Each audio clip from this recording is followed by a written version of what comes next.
quiero invitarles a que abran sus Biblias en el libro de Proverbios. Si tienes una Biblia, ábrela a la mitad. Lo más seguro es que te salió el libro de los Salmos. Y después del libro de los Salmos está el libro de Proverbios. Proverbios capítulo 1, versículos del 1 al 7. El día de hoy estamos empezando una nueva serie en el libro de Proverbios.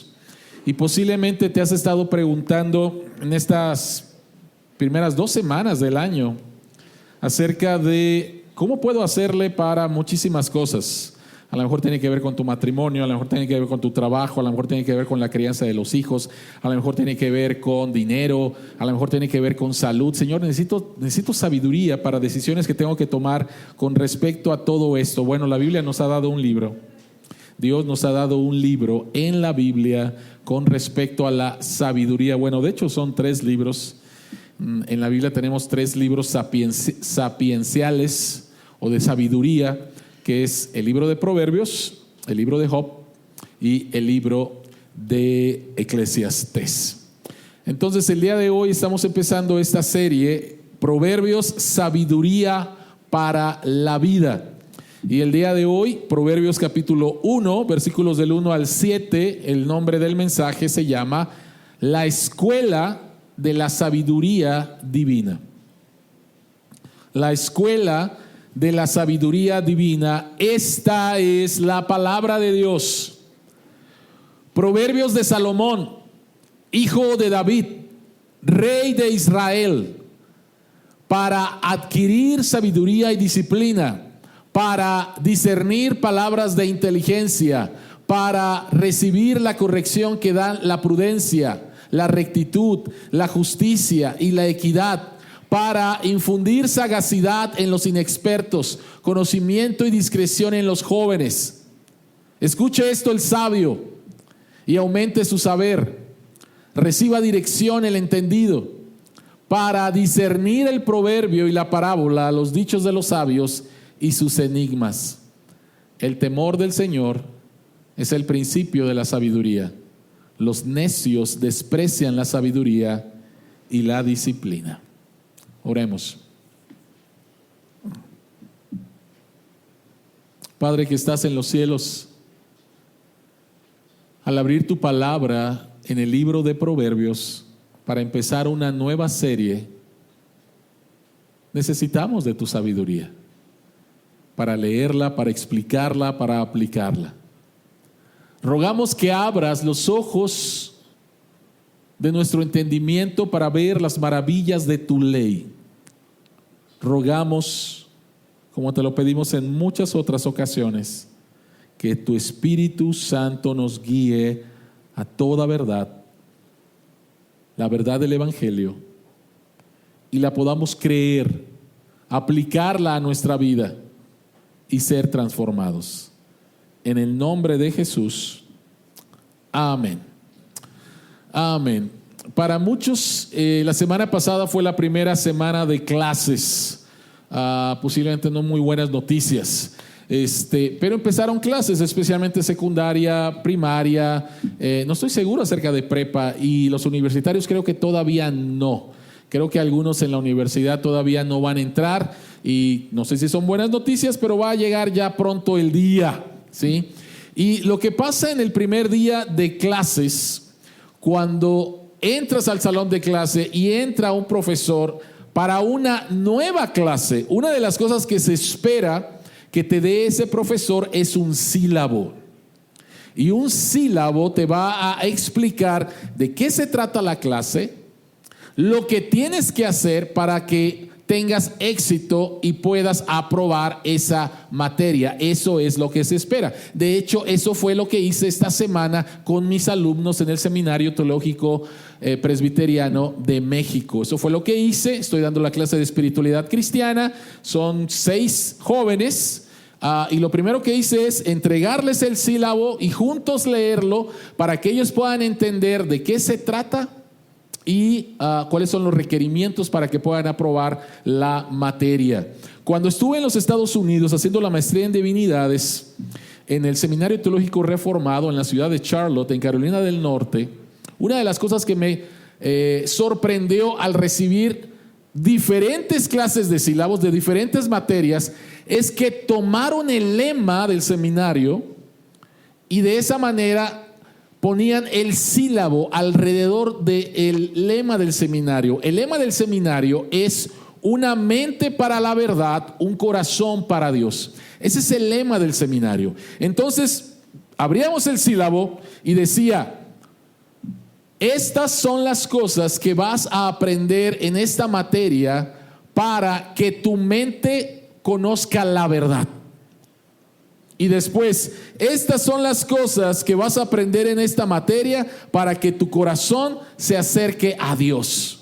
Entonces utilizaban el lema del seminario y alrededor del lema ponían los objetivos de la clase. Y esto lo teníamos en el sílabo. Un buen sílabo te va a decir cuáles son los objetivos, te va a decir cuáles son los requerimientos y posiblemente cuáles son los prerequisitos para que puedas tomar esa clase.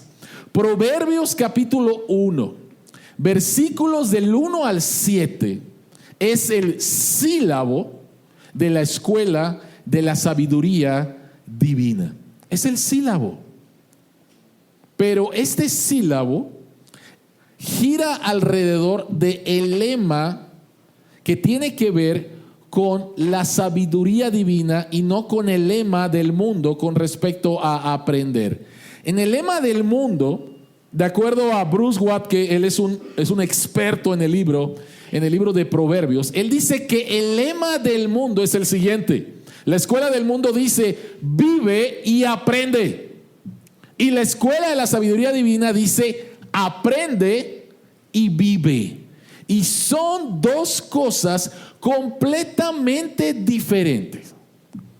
La escuela del mundo, y cuando digo el mundo, estoy hablando acerca de la manera de pensar que es completamente contraria a Dios.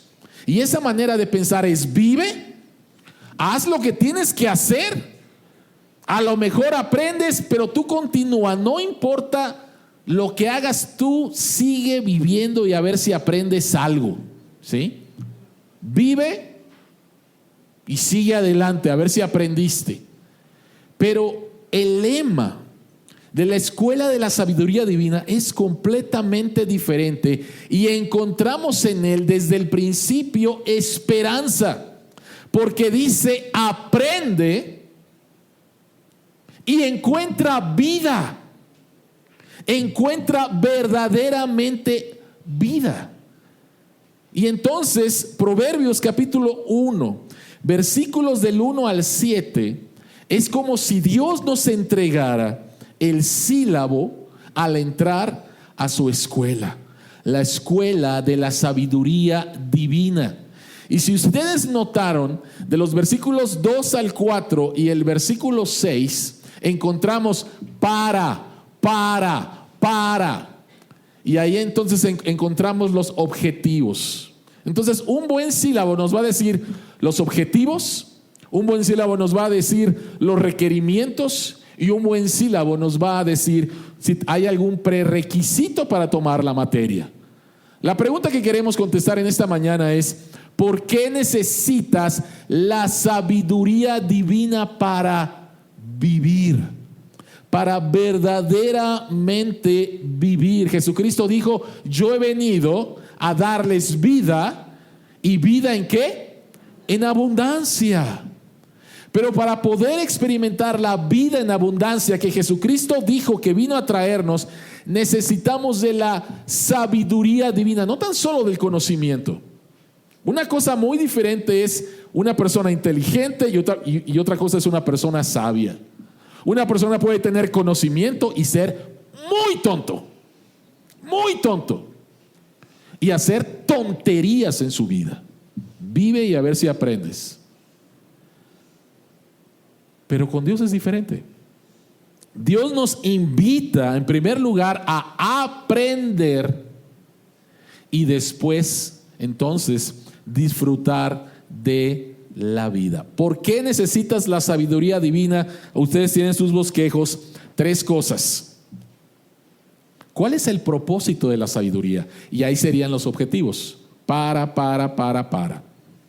Número 2, ¿quién es una persona sabia? Y aquí está el requerimiento. Y número 3, ¿cuál es el prerequisito para obtener sabiduría? Esas son las cosas. Todavía hay espacio acá de este lado, hay lugar acá de este lado al frente. Así que vayamos al punto número 1. ¿Por qué necesitas la sabiduría divina para vivir? Rápidamente algunas cosas con respecto al libro de Proverbios. Antes de entrar, rápidamente, como les acabo de decir, el libro de Proverbios forma parte de 3 libros de sabiduría que encontramos en las Escrituras: el libro de Job, el libro de Proverbios y el libro de Eclesiastés. Y el libro de Proverbios lo podemos dividir en 2 partes. Los primeros 9 capítulos de Proverbios son poemas sapienciales que instan a los lectores a buscar sabiduría. Proverbios 1 hasta el 9 son diferentes poemas donde la sabiduría se personifica como una mujer, y esta mujer invita a sus lectores: búscame.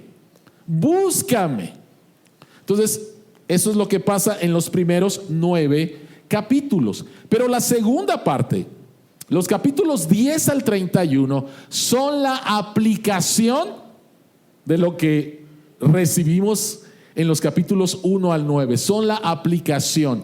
Contienen declaraciones concisas que contrastan las decisiones sabias y las decisiones tontas.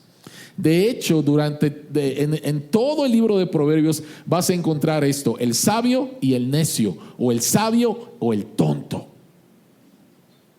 Entonces es importante que entendamos cómo está dividido el libro de Proverbios. Y otra cosa que es muy importante: los proverbios que encontramos, estas declaraciones muy cortas de los capítulos 10 hasta el capítulo 31, hablan de todos los aspectos de la vida.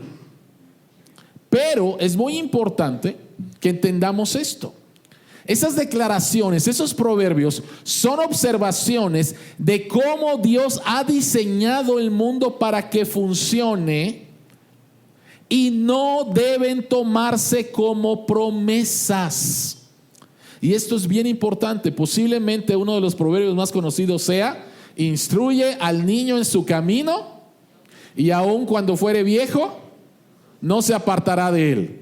Ahora, ¿ustedes conocen a niños que fueron instruidos en el camino de Dios y que ahorita están bien perdidos? Y entonces uno dice: a ver, ¿qué fue lo que pasó? No, es que no era una promesa. No era una promesa. Otra vez, son observaciones de cómo Dios ha diseñado el mundo para que funcione. Y algunos sabios van a creer en la palabra, y otros necios, tontos, van a rechazar la palabra, la sabiduría. ¿Ok? Entonces, ¿por qué necesitas la sabiduría divina para la vida, para poder vivir? 3 cosas. Número 1, vamos a contestar esta pregunta con otras 3 preguntas, o pensando en el sílabo. ¿Cuál es el propósito de la sabiduría? ¿Cuál es el propósito de la sabiduría? Y si ustedes leen nuevamente versículos 2 al 4, para esto, como si fueran los objetivos de un sílabo. Pero los podemos resumir en 2 básicamente. Los objetivos son 2 principalmente. Número 1 tiene que ver con la corrección, y número 2 tiene que ver con la discreción. La corrección y la discreción. ¿La corrección de qué? En primer lugar, la corrección sobre cómo son las cosas realmente. ¿Cómo son las cosas realmente? Versículo 1, Proverbios de Salomón, hijo de David, rey de Israel: para adquirir sabiduría y disciplina, para recibir la corrección que dan la prudencia.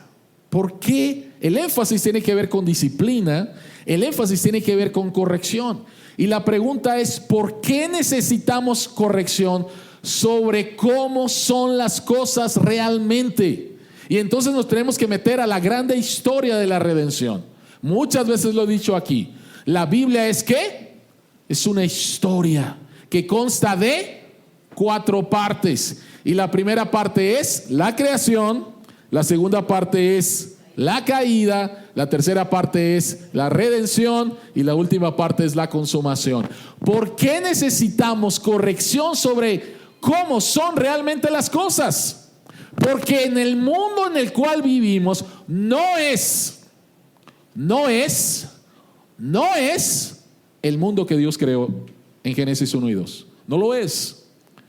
No lo es. Y si no entendemos esto, entonces vamos a perdernos en el camino de la vida. Por eso es que necesitamos corrección. Gerhard von Rad dice lo siguiente con respecto a la sabiduría de la necesidad de corrección. Dice, la sabiduría es volverse competente con respecto a las realidades de la vida. ¿Cómo suceden realmente las cosas? ¿Cómo son realmente las cosas? Y saber qué debo hacer al respecto. ¿Cómo suceden realmente las cosas? Solamente hay 2 opciones. Estamos aquí por accidente y no hay ningún propósito en la vida, ningún significado. Y la otra cosa es, fuimos creados con un propósito. Solamente hay 2 opciones. Y lo que tú creas va a ser tu filosofía de vida, va a ser tu cosmovisión de la vida, va a ser la manera en la cual vas a filtrar todas las cosas del mundo, ¿sí? Y entonces vas a contestar cómo son realmente las cosas. Y si yo creo que soy un accidente, que soy producto de la casualidad, que no tengo que la vida no tiene ningún propósito, yo le puedo dar el propósito que yo quiera, entonces no voy a tener ningún problema con un tema que está de moda, que tiene que ver con el tema transgénero, donde un hombre biológico que se asume como una mujer, lo podemos tratar como una mujer y entonces cambiar términos como personas menstruantes, ¿no? Personas menstruantes. ¿Quiénes son las personas menstruantes? Pues solamente las mujeres, ¿no? Pero si tú tienes una cosmovisión de acuerdo nuevamente a lo que no es, vas a empezar a tomar personas menstruantes, diferentes clases de género. Hay un montonal de cosas. Y especialmente vamos a ver el día de hoy algunas cosas muy rápidas que tienen que ver con la crianza de los hijos. Pero es bien importante entonces ser corregidos sobre cómo son las cosas realmente. ¿Por qué? Pablo, en el libro de Romanos, capítulo 1, versículos 18 al 32, nos habla acerca de cuál es el problema de la raza humana. Y el problema de la raza humana, dice Romanos 1:25, es que cambiaron la verdad de Dios por la mentira, adorando y sirviendo a los seres creados antes que el Creador, quien es bendito para siempre. Amén. En otras palabras, cuando tú adoras, cuando tú asumes que la mentira es la verdad,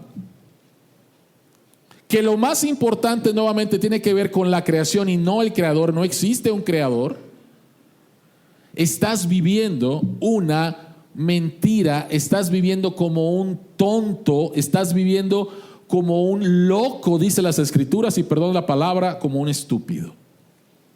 Cuando tú cambias la verdad de Dios por la mentira, entonces vas a vivir una vida de locura y una vida de tonto.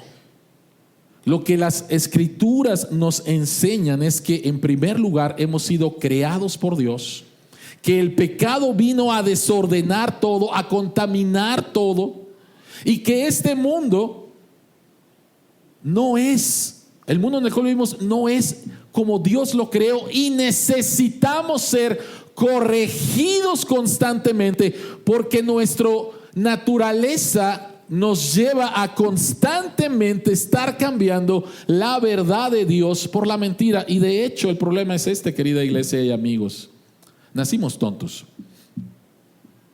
Nacimos con una naturaleza caída, la cual nos enseña nos dirige a la mentira en lugar que a la verdad. Y por eso es que constantemente necesitamos ser corregidos. Necesitamos ser corregidos no porque Dios esté en nuestra contra, sino porque está a nuestro favor. Porque Dios desde el principio en Génesis capítulo 3:15 dio una promesa de cómo las cosas iban a ser restauradas, y esto era a través de su Hijo Jesucristo.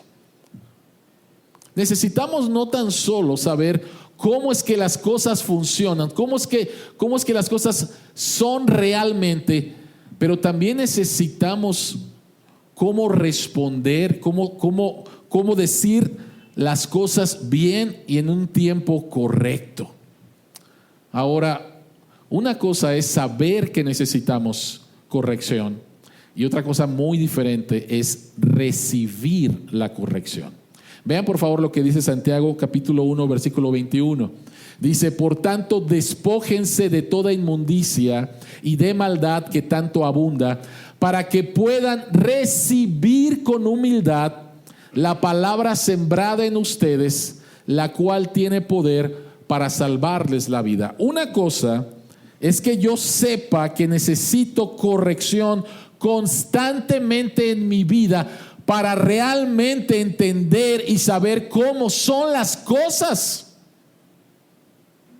Pero otra cosa diferente es que lo quiera recibir.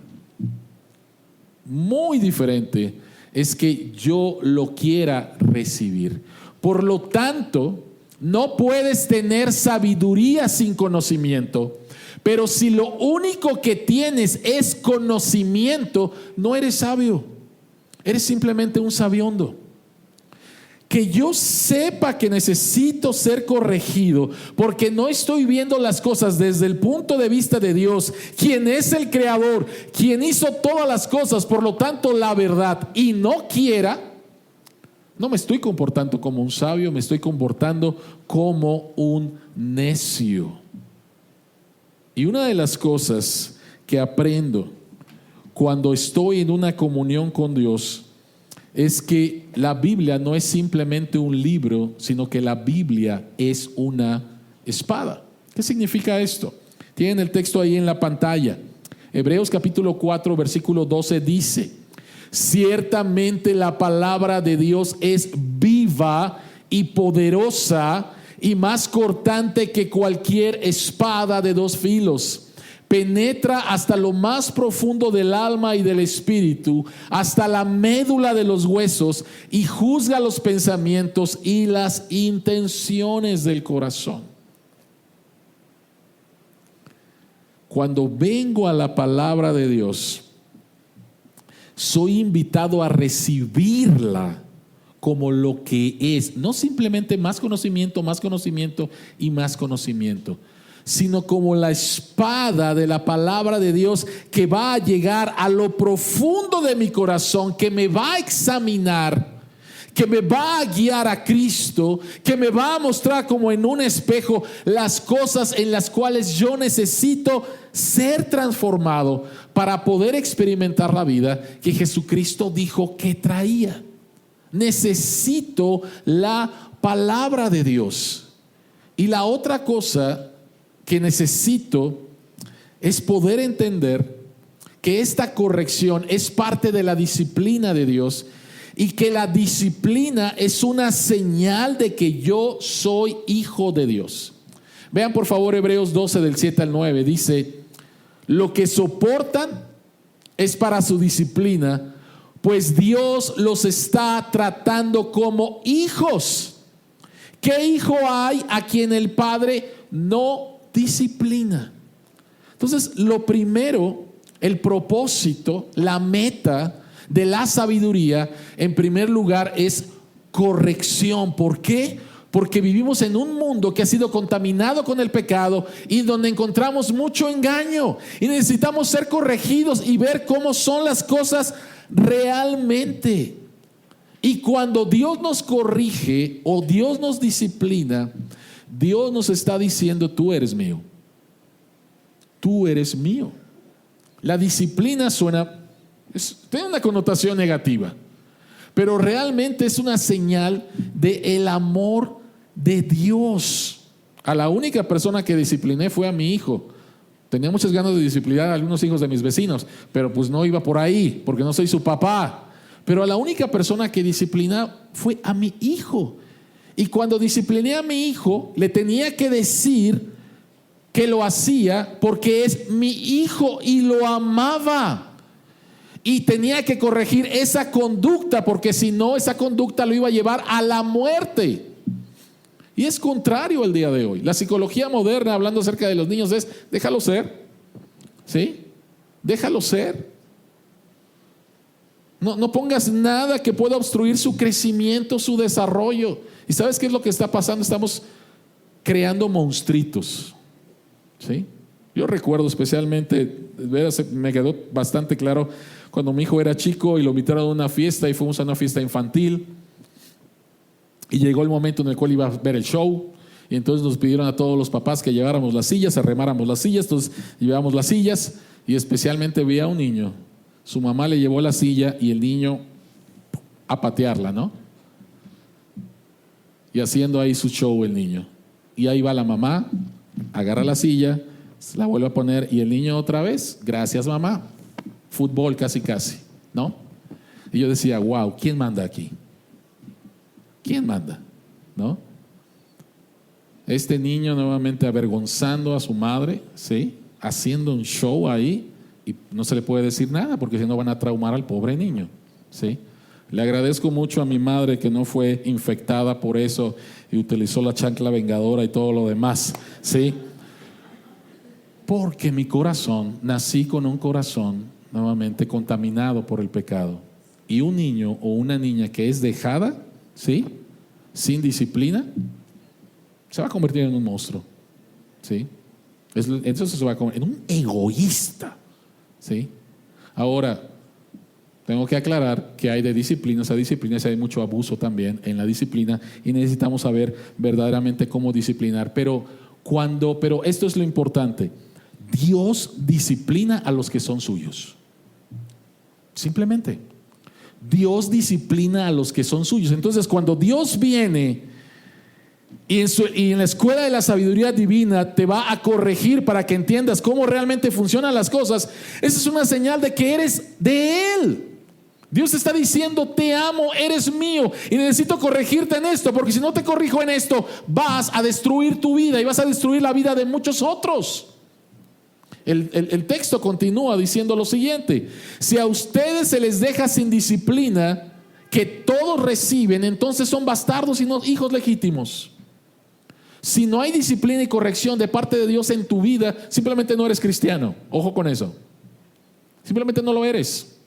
No lo eres. Eres un religioso, medio religioso, qué sé yo. Vienes los domingos, pero no eres hijo de Dios. Después de todo, dice el autor de Hebreos, aunque nuestros padres humanos nos disciplinaban, los respetábamos. No hemos de someternos con mayor razón al Padre de los Espíritus para que vivamos. Hay un buen propósito, hay un buen fin en todo esto. Entonces, en primer lugar tiene que ver con la corrección, pero en segundo lugar tiene que ver con discreción sobre lo que se debe de hacer. Nuevamente, una cosa es saber lo que tengo que hacer y otra cosa es hacerlo. Y puedo hacerlo muy mal, bastante mal. La Biblia dice que debemos de decir la verdad en amor, pero yo te puedo decir la verdad y te puedo destruir y te puedo hacer llorar diciéndote la verdad, y puedo salir de diciendo: y te dije la verdad. Entonces, una cosa es saberlo y otra cosa es hacerlo. Y en la escuela de la sabiduría divina, uno de los propósitos, de los objetivos, no tan solo es corrección, sino también discreción sobre lo que se debe de hacer. Y esto no es fácil. Vean el texto. Versículo 3. Para recibir la corrección que da la prudencia, la rectitud, la justicia y la equidad. Para infundir sagacidad en los inexpertos, conocimiento y discreción en los jóvenes. La sabiduría es depender que Dios nos dará discreción de lo que debemos hacer al someternos a su corrección como hijos.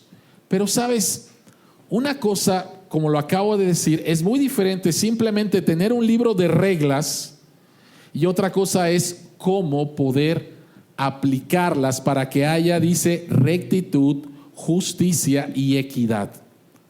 La vida es bastante complicada. El ser humano es bastante complicado. La vida no es simplemente blanco y negro.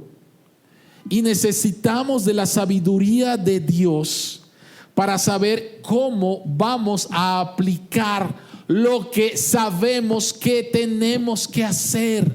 Son dos cosas completamente diferentes. Tú puedes destruir la vida de un niño con simplemente aplicar reglas. Y esto es, ojo, padres, la ley, las reglas, la disciplina es importante, pero no cambia el corazón de tu hijo. Nunca lo va a hacer. No fue dado para eso. Y muchos padres hemos tenido el grande error de pensar que la ley y que el reglazo y que la disciplina o la no disciplina, bueno, eso sería peor, pero que el aplicar y el aplicar y el aplicar y no hagas y no hagas y no hagas y no hagas va a cambiar el corazón de nuestros hijos. No lo va a hacer. Solamente va a hacer que nuestros hijos estén más enojados con nosotros. Entonces, ¿cómo lo hacemos? Se necesita nuevamente de estar completamente dependientes de Dios. Cada niño es diferente, cada persona es diferente. A un niño con hablarle posiblemente ya cambió, otro niño no. Recuerdo se llamaba, está en la presencia del Señor, se llama Les Thompson, bueno, se llama porque está vivo. Se llama Les Thompson y él fue el presidente de la primera escuela teológica a distancia. Estoy hablando acerca de los 70s, 80s, ¿no? La Facultad Latinoamericana de Estudios Teológicos, FLET. Y él dice que con su se casó, después se enviudó y después se volvió a casar. Pero dice que con su primer hijo, dice, las cosas fueron fabulosas, pero fabulosas. Tanto que yo dije, wow, soy un excelente padre. Voy a escribir un libro cristiano acerca de la paternidad porque yo soy muy bueno y mi hijo es bastante obediente. Dice, llegó mi segundo hijo. Pero no me fue tan mal. Llegó mi tercer hijo. Se llegó mi tercer hijo. Y todo lo que quise aplicar con el primero, lo quise aplicar con el tercero. Y el tercero se reía básicamente de mí. ¿Sí? Dice, mi tercer hijo era un niño de voluntad firme. Y tuve un encuentro con él en el cual estuve media hora pidiéndole que hiciera algo y él abiertamente desafiándome. Y entonces, ¿qué es lo que hacía? Tenía una regla, una varita y le daba en las pompas, ¿no? Hazlo y no. Hazlo y no. Y cada no era darle en las pompas, ¿sí? Y se estuve media hora con él. Volteaba a ver a mi esposa estaba con los ojos llorando. ¿Qué hacemos? Y mi esposa me dice, continúa. Dice, hasta que la última vez que le di, mi hijo vino y me abrazó y me dijo, sí, papi, lo voy a hacer. Pero era una lucha de poderes. Era una lucha de poderes, ¿sí? Y por amor a Dios y por amor a su hijo, él dijo, voy a continuar, ¿sí? Porque te amo. Pero no pudo aplicar lo que aplicó con el primero. Entonces, cuando estamos hablando acerca de la sabiduría de Dios y aplicarla, esto nos tiene que llevar a una dependencia constante de Dios. Señor, ayúdame, porque la vida es difícil, porque yo necesito ser transformado, yo mismo necesito ser transformado, yo mismo necesito ser disciplinado, porque mi corazón se desvía con mucha facilidad. Entonces, esto es lo primero. ¿Cuál es el propósito de entrar a la escuela de la sabiduría divina? Corrección y discreción sobre lo que se debe de hacer. En segundo lugar, hablando acerca de requerimientos. ¿Quiénes son las personas sabias? ¿Cuál es el requerimiento para ser una persona sabia? Hay algunas clases que necesitan ciertos requerimientos. Cuando llegué a la maestría y empecé a ver los sílabos, me di cuenta de la cantidad de libros que tenía que leer. La cantidad de libros que tenía que leer. Entonces, una persona que entraba a hacer la maestría en divinidades, uno de los requerimientos era que le gustara la lectura. Si no te gustaba la lectura, simplemente ibas a fracasar, no la ibas a hacer. Y de veras, no saben, ha sido el tiempo en que más he leído, ¿sí? Entonces, ¿cuál es el requerimiento para ser una persona sabia? Y es bastante sencillo. Y el requerimiento nuevamente tiene que ver con humildad. Tiene que ver con humildad, escuchar con humildad y aprender sin importar cuánto crees que sabes, cuánto crees saber. Ve el versículo 5, escuche esto el sabio, no el necio, escuche esto el sabio y aumente su saber y reciba dirección el entendido.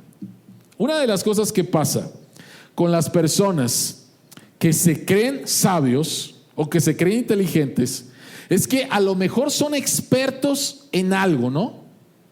Y creen que por ser expertos en algo ya son expertos en todas las cosas. ¿Conoces a gente así? Se la saben de todas, ¿no? De veras, es increíble. Son buenos en algo y por creer que son buenos en algo ya creen que son buenos en todo.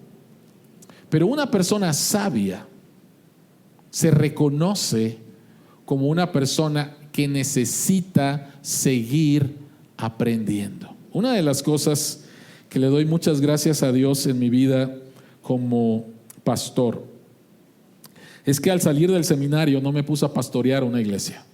No me puedo imaginar la cantidad de errores que hubiera cometido si saliendo del seminario me ponen al frente de una iglesia a pastorear la vida de la familia de Dios. Y le doy muchas gracias a Dios que al salir del seminario me puso bajo el pastorado, en primer lugar, durante casi 2 años, de un misionero llamado Larry Trotter. Algunos creo que lo conocen. Y después durante 6 años y medio con la vida del pastor Gerald Nijhuis. El pastor Gerald Nijhuis está con el Señor y fue un misionero americano de trasfondo holandés que vino aquí a México para plantar iglesias. Llegó aquí con su esposa y 6 hijos, creo. Su esposa murió aquí en México y después él se casa con una mexicana, se hace mexicano. Llegó a ser el director de la Facultad de Letras de la Universidad Iberoamericana.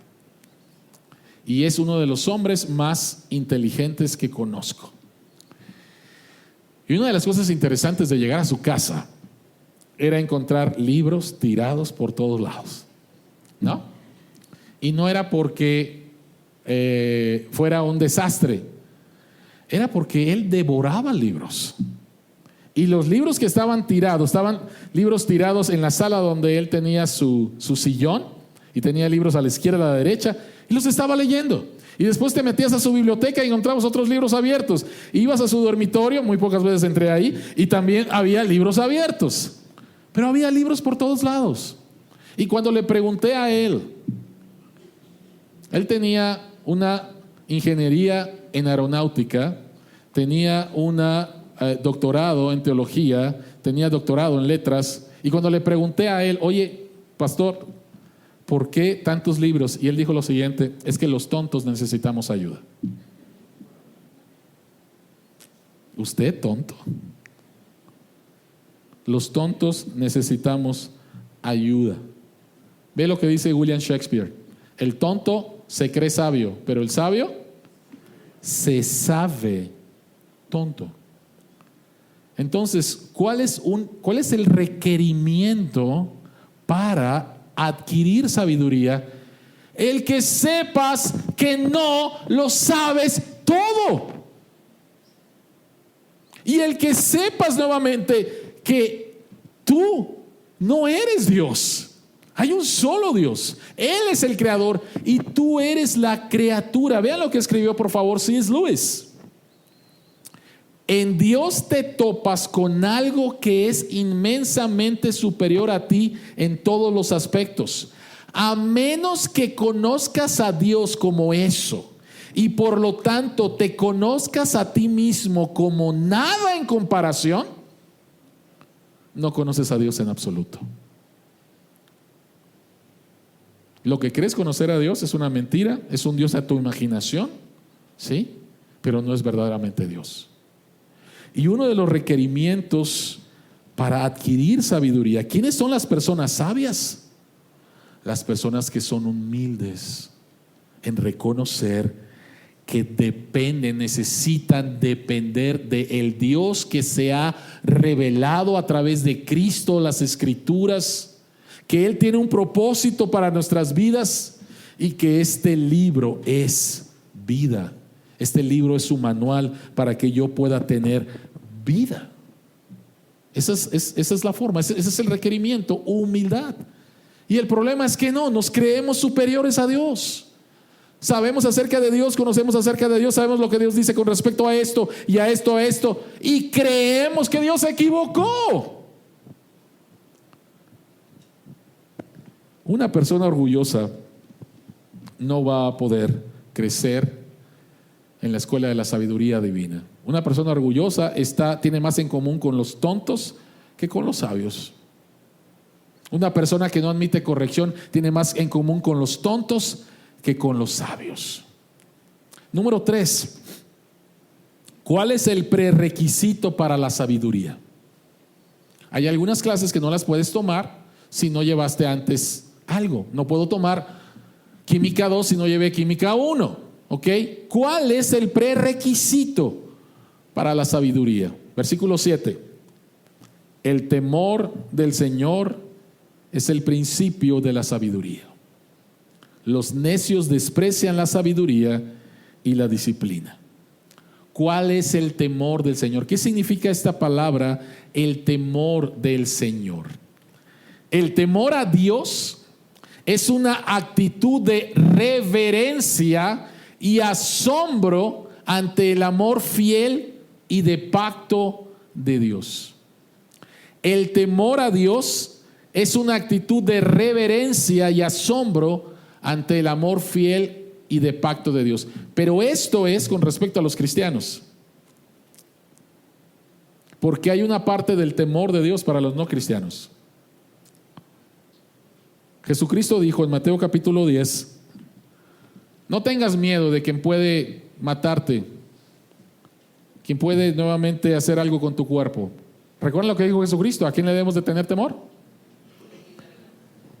Témele a Dios, quien puede condenarte por la eternidad por tus pecados.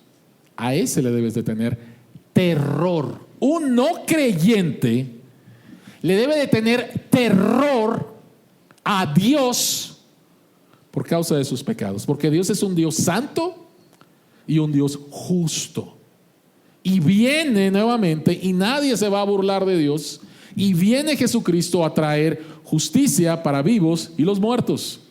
Y un no creyente le debe tener terror a eso, porque Dios sabe todo lo que ha hecho, la intención que lo ha hecho, cuándo lo ha hecho. Y un no creyente debe tener terror a eso, a la condenación eterna. Nosotros, que hemos sido salvados por gracia, esa no es la clase de temor a Dios. El temor a Dios es una actitud de reverencia y asombro por quien es nuestro Padre. Reverencia y asombro. Lo he dicho en otras ocasiones. Me molesta mucho cuando la gente dice Diosito. Dios no es Diosito. Me molesta mucho cuando algunas personas no creyentes le dicen a Jesús Chuchito. No sabes con quién te estás metiendo. No entiendes esto. Pero cuando empiezas a conocer a Dios, porque Él te ha salvado, porque te arrepentiste de tus pecados y nuevamente ahora eres su hijo, El crecer en el temor de Dios es tener una reverencia. Dios no es igual a mí. Dios no es mi cuate, ¿sí? Dios es Dios. Y asombrarte y asombrarte y asombrarte de lo grande que es, de lo poderoso que es, de lo paciente que es, de lo sabio que es. Asombrarte de cuánto te ama, a pesar de cómo eres, a pesar de cómo somos. Entonces, ¿cuál es el prerequisito para la sabiduría? Es que tú y yo podamos crecer en el temor de Dios, lo cual nos lleva entonces a la adoración. La adoración es siempre el punto de partida de la sabiduría. Si quieres obtener sabiduría, el punto de partida, el prerequisito es siempre la adoración, porque el temor a Dios te lleva nuevamente a adorar, a postrarte delante de Dios, delante de Jesucristo, quien es tu Salvador. Bruce Watt, que esta persona que dije que es un experto en el libro de Proverbios, escribe lo siguiente: lo que al alfabeto es para la lectura, lo que las notas son para leer música, lo que los números son para las matemáticas, el temor del Señor lo es para obtener sabiduría. Si lo único que tienes es conocimiento y no adoración, no eres sabio. No eres sabio. Si lo que tienes es conocimiento de Dios, el cual te lleva a adorarlo, eres sabio. Eres sabio. Y vas entonces a aprender cómo aplicar la sabiduría de Dios para la vida. Ahora, una de las cosas que vamos a aprender en el libro de Proverbios es que la sabiduría de Dios es Jesucristo. La sabiduría de Dios es Jesucristo. Vean por favor lo que dice 1 Corintios 1, versículos 30 al 31. Pero gracias a Él, ustedes están unidos a Cristo Jesús, a quien Dios ha hecho nuestra sabiduría. Es decir, nuestra justificación, santificación y redención. Para que, como está escrito, si alguien ha de gloriarse, que se gloríe en el Señor. ¿Sabes de lo que más te debes de sentir orgulloso? Hablando acerca de esto, no es de todos tus títulos universitarios, de tu maestría, doctorado, etcétera. Qué bueno que los tienes y qué bueno que puedas seguir teniendo más. Pero de lo que más te debes de sentir orgulloso es de conocer a Dios, y que lo conoces por gracia, no porque tú fuiste muy inteligente. Padres, qué bueno que le puedas dar una educación a tus hijos. Pero si crees que con darle una educación a tus hijos y que a través de ellos tus hijos se van a sostener solos, estás muy equivocado. Lo que más le puedes dar a tu hijo, el legado más grande que le puedes dar a tu hijo, es que tu hijo conozca a Dios, se reconozca como un pecador, reconozca a Jesucristo como su Salvador, y entonces entre en una relación con Dios, con su Padre como hijo. Eso es el legado más grande que tú le puedes dar. ¿Por qué? Porque en Jesucristo están escondidos todos los tesoros de la sabiduría. Pablo dice en Colosenses 2: quiero que lo sepan para que cobren ánimo, permanezcan unidos por amor y tengan toda la riqueza que proviene de la convicción y del entendimiento. Así conocerán el misterio de Dios, es decir, a Cristo, en quien están escondidos todos los tesoros de la sabiduría y del conocimiento. En Cristo. En Cristo. Cristo es el objeto de la sabiduría. Cristo es el medio para la sabiduría. Cristo es la meta de la sabiduría. Ahora, ¿quién escribió el libro de Proverbios? El versículo 1 nos dice inmediatamente quién, ¿no? Salomón. ¿Recuerdan ustedes de quién fue hijo Salomón? De David. A David se le ocurrió un día, ya que todo estaba en paz, dijo: voy a construir una casa para Dios. Y entonces Dios llama al profeta Natán y le dice: mira, voy a decirle esto a David. Y le dice: David, qué bueno que quieres construirme una casa, pero no va a ser así, yo te voy a construir una casa. Y Dios estaba hablando acerca de la descendencia de David. Y la descendencia de David, el hijo por el cual, David tuvo muchos hijos, pero el hijo por el cual iba a venir Jesucristo era Salomón. ¿Recuerdan ustedes lo que Salomón le pidió a Dios? Sabiduría. No le pidió riquezas, no le pidió victorias sobre los enemigos, Dios se las dio. Pero Salomón le pidió sabiduría a Dios. Y a través de la sabiduría, el reino de Israel vivió su época dorada. Una época de prosperidad, de florecimiento. De tal manera que la plata era vista como algo sin valor. De la abundancia que había. Pero ¿qué fue lo que pasó con Salomón? ¿Qué fue lo que pasó con Salomón? Salomón, el hombre más sabio, se convirtió en el hombre más tonto. Se convirtió en el hombre más tonto, en el hombre más necio, cuando empezó a edificarle a sus muchas esposas altares por todo Jerusalén a dioses falsos, y él mismo adorando a esos dioses.